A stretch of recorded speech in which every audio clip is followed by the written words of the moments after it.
Next topic is worry. Hey, so we all worry, every single person in this entire universe, or on this earth at least, that we know of now, have worried in the past and will worry in the future. So actually what I want to do with this topic is maybe talk about a few things that can be done to deal with things like anxiety, panic attacks, all that type of stuff, right? So firstly, we've all heard it, breathing exercises. There are a variety of breathing exercises you can practice and do when you feel yourself becoming anxious. And believe me, it works, alright? My personal favorite is box breathing. So breathing in for 4 seconds, holding for 4 seconds, and then breathing out for 4 seconds. And then repeating the process, right? But honestly, you can just breathe regularly, but deeply and slowly. There are a lot of GIFs online that you can also follow and breathe along with. A lot of apps that you can find on the Play Store or the Apple Store, whichever device you use. And those generally do work. You just have to keep doing them, right? Consistency, that's what I spoke about in a few other videos of mine as well. Feel free to check those out. So the more you do it, the easier it's going to become to actually calm down during anxiety. And this is the thing that people don't understand, right? So neuroplasticity is an actual thing. With neuroplasticity, you start by training your brain, much like muscles. You know, you go to the gym and you have to keep doing the same exercise over and over again to train your muscles. Well, that's the same with your brain. You have to keep doing things over and over again, remain consistent with it, and that is how you train yourself to become better. So, breathing is one thing. Then the next, simply accepting what you're feeling and allowing yourself to feel that.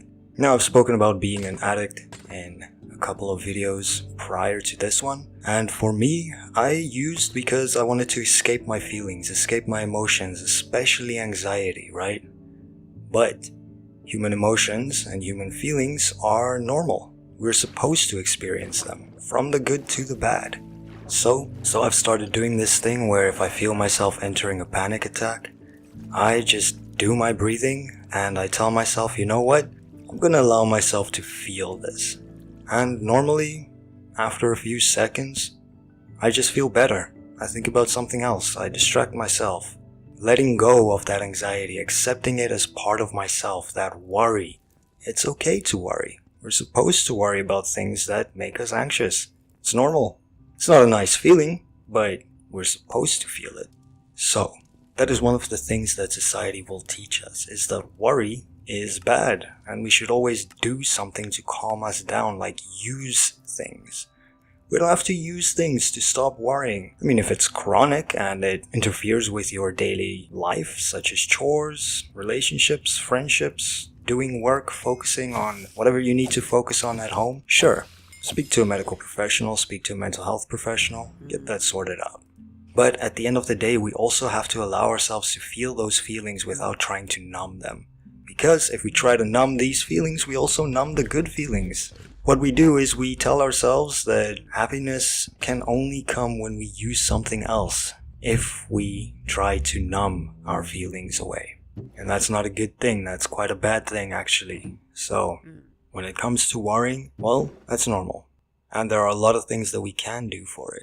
But here's the thing, right? I think that especially in today's world, with all the nonsense going on, the political nonsense, the news, social media constantly focusing on negativity and trying to rile people up and push them up against each other, yeah, people are gonna worry. So worry doesn't just come from the normal things like work stress or school stress, studying, all that type of stuff, right? It comes from the stuff that we allow ourselves to see online, or the content that we allow ourselves to digest. So the way that social media works is that when you engage with a post, let's say you're scrolling, right? You're doom scrolling on Instagram, for example, or Reddit, or Facebook, or whatever you use. You see a post with an upsetting title and you click on it just to read a little more. The algorithm sees that as engagement, so it's going to start pushing more and more of those posts. Whether you like or don't, whether you comment or don't, Whether you share or don't, just you clicking on that post is enough for the algorithm to say, this person has an interest in this. So you'll constantly see more and more negativity on your social media pages. It's not worth it. I know that adverts work the same. So sometimes algorithms also time the amount of time that we look at adverts. And through that, it determines whether we are interested or not. Even if we're not interested, it thinks we are interested. Likewise, I can say people who often comment negative things on LGBT posts, right? That is a typical congratulations you played yourself move. Because by commenting, by viewing the post, by viewing the video or whatever is getting you angry, you are engaging. So, ignore it. That is how you lessen your worry on social media. Because these algorithms are designed to be predatory, to get you under. Don't even get me started on the combination between the media, especially the US media, and politics. Because goddamn, they're doing a very good job of controlling people and the way they want them to feel.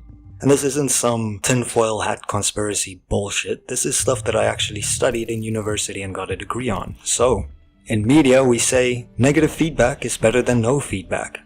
And that's why if we create media that's negative and riles people up, people can hate the publisher, they can hate the person creating the media, but that is what drives engagement, right?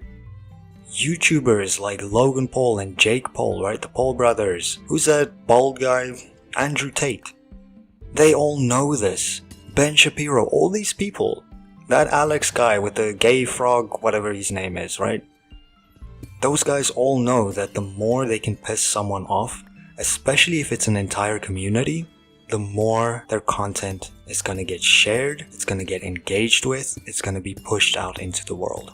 So, to lessen your worry if you're active online, ignore this shit, right? It's not worth it. Focus on stuff that you actually want to see. Focus on stuff that makes you happy, right? It doesn't necessarily have to be positive. It just has to be something that keeps you sane. Because goddamn, Reddit is especially good at this.